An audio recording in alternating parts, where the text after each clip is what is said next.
Ross Tucker Football Podcast. Follow him on social media at Ross Tucker NFL. In the booth for the Browns and the Raiders this Sunday. Yay, we get to talk about Shedeur Sanders and have a reason to here. Ross, good to talk to you. What do you hope to see from Shedeur Sanders this Sunday?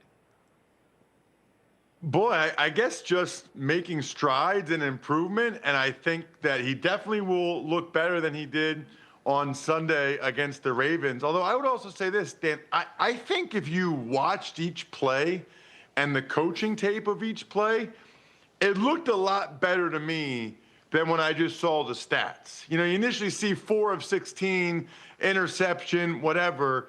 When I watched, I thought it was better than that. You know, he made some really good throws.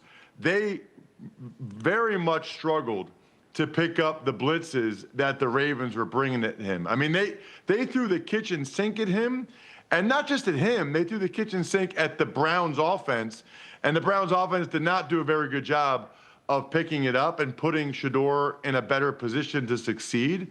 I think we're all just excited to see what does it look like when the whole game plan is designed for his strengths and to mitigate his weaknesses. He gets every rep this week, throwing the ball to Jerry Jeudy and those guys.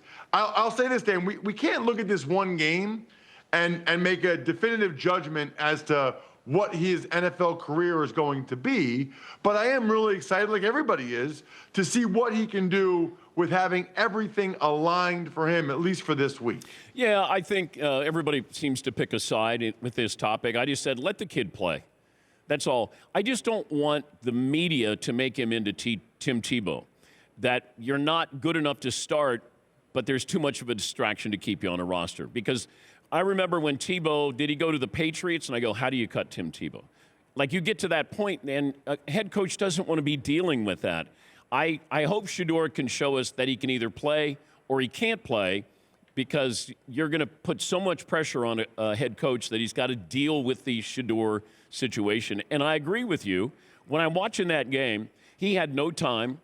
I would tell him, you got a clock in your head that if it's not there in 3 seconds, throw it away. Don't try to make a play. You're not athletic enough. You're not your dad. You got 3 seconds at the most, and Max Crosby's coming after you. So get it, read it, get rid of it, and live to see another play. Your thoughts? Well, it's funny that you mention, the Tebow effect, because most people I talked to thought he was like a late first round, early second round pick.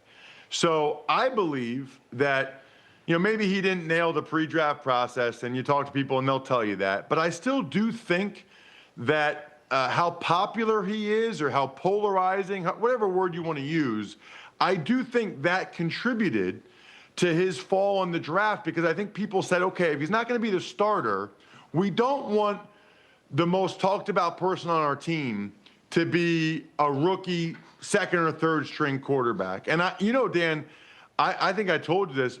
I've never experienced anything like this calling games. But last year I did Colorado State on TV for CBS. And Dan, I don't know if it's real people or it's bots or what, but if you say anything positive about Shedeur, there's a weird group of people or bots or whatever, they jump down your throat right away. That was an easy pass. The receiver made the play. He's not good. And then if you say anything negative about Shedeur, there's a whole other group of people or bot army or whatever. Nobody's just kind of relaxed with him. It's the strangest thing that, and I guess I can see how someone has supporters that are that strong.